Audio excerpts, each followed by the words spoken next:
Have you ever noticed how quickly the internet explodes over something that feels unfair? Just this week, a former professional athlete claimed on a podcast that WNBA players deserve less money because, in her view, they're overpaid and entitled. And she said it outright. They miss layups and therefore shouldn't earn what they do.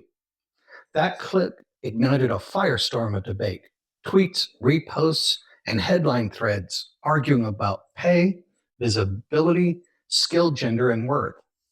It wasn't just about basketball, it became about who is worthy of reward and who isn't.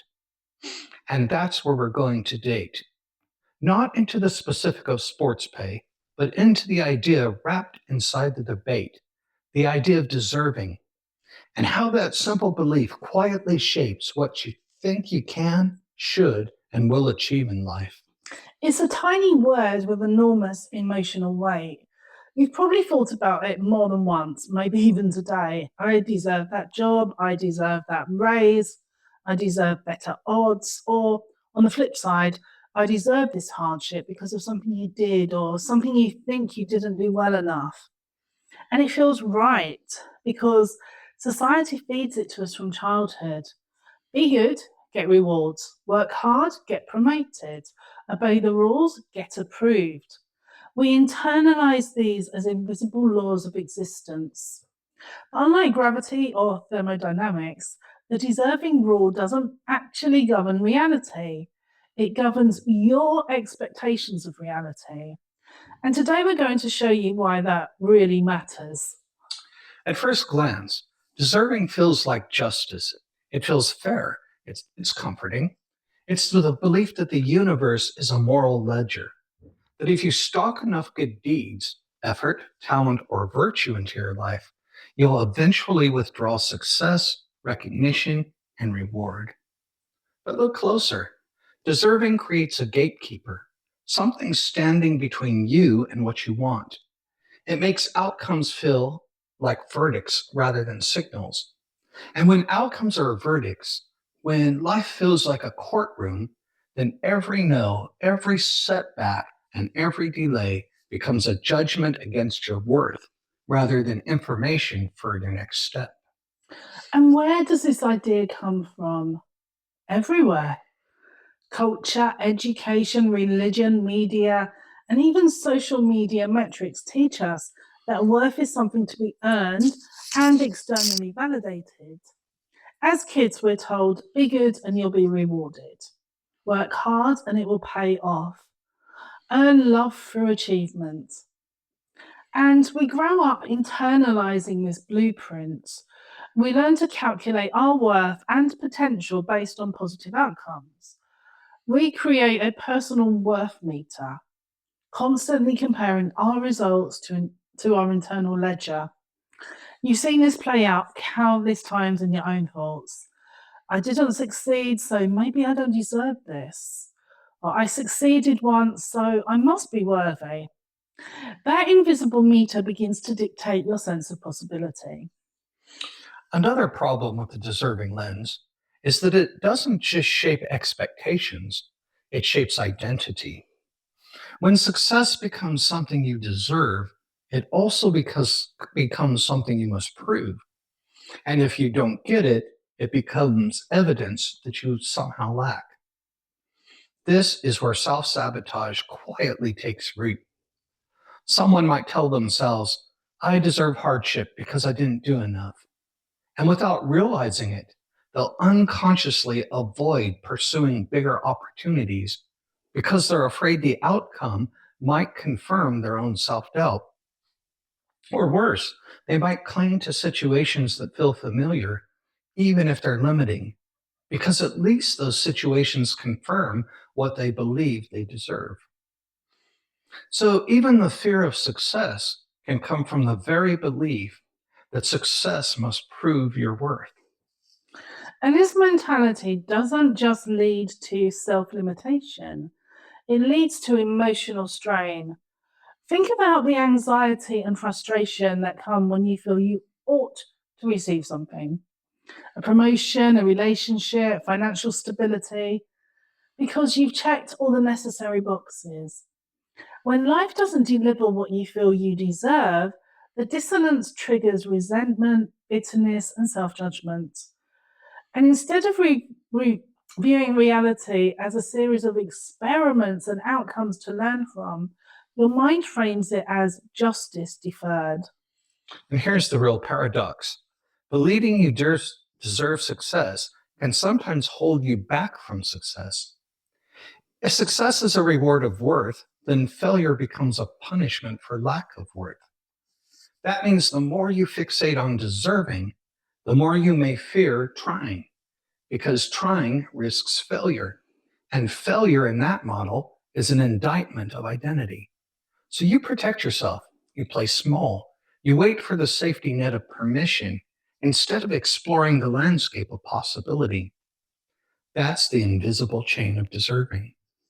So, what's the alternative? How do we dismantle this quietly corrosive belief? It begins with a simple but profound shift in language and perspective.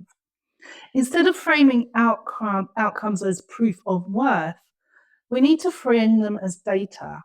And that's it, feedback, information, not verdicts. This perspective turns life from, did I deserve it? Into, what can I learn from this?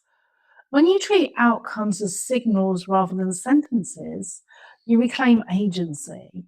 You become a participant in your life rather than a defendant in a trial.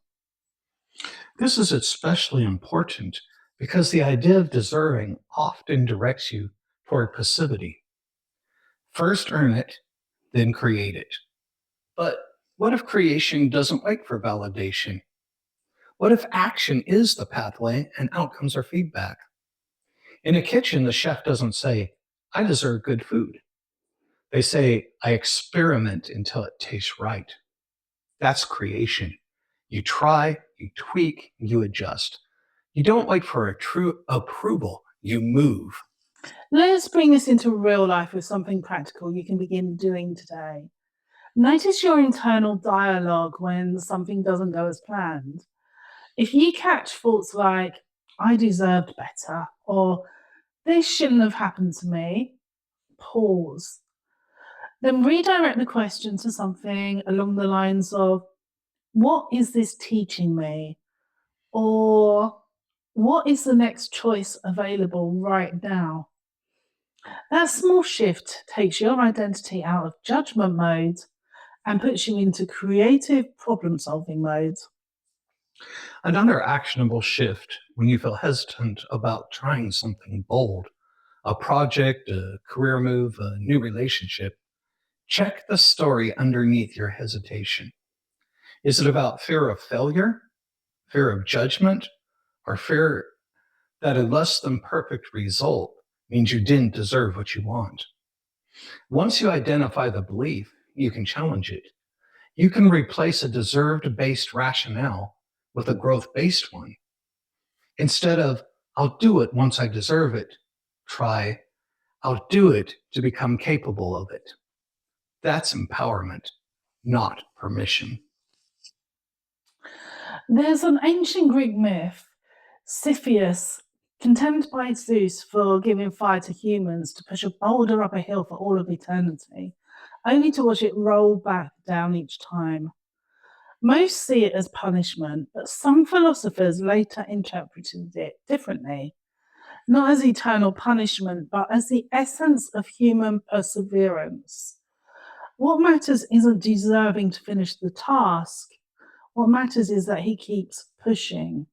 And that's creation, that's mastery, that's agency.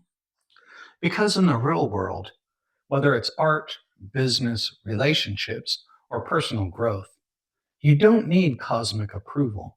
You need a willingness to learn, adjust, and persist. Deserving keeps you anchored to what you think the past should have earned you. Creation pulls you forward in what you choose to do now. There is no scoreboard in the present moment. There is only motion. So here's your call to action. Stop waiting for life to validate you. Stop tying your worth to outcomes. Stop seeing circumstances as moral judgments about your value. Instead, adopt the mindset of an experimenter. You try, you learn, you adjust, and then you move forward, unrestricted by whether you deserved it. Because when you let go of that invisible ledger, something remarkable happens. Your energy stops being consumed by expectation and starts being invested in creation. You become less reactive and more proactive. You measure progress, not worthiness. And scarcity gives way to possibility. So the next time you feel that inner voice whisper, I deserve this, or shout, I don't deserve that, ask yourself, is this a verdict or data? Your answer determines whether you stay in a courtroom or step into the laboratory of your life. You weren't designed to deserve your next breakthrough. You were designed to create it. If something in this conversation stirred you, unsettled you a little maybe, or clarified something you've been feeling but couldn't quite name, then don't let it drift away. Stay with this kind of thinking. Subscribe so you don't miss what we explore next. Like this video so it reaches someone else who might be quietly wrestling with the same questions. Share it with the person who's been measuring their life on a scoreboard that was never ever real. And hit the bell so you're notified each time we release a new conversation. We're building a space here for deeper thought, honest reflection, and bold creation. And if that resonates with you, we'd love for you to be part of it. So until next time, think differently, dream boldly, and create consciously.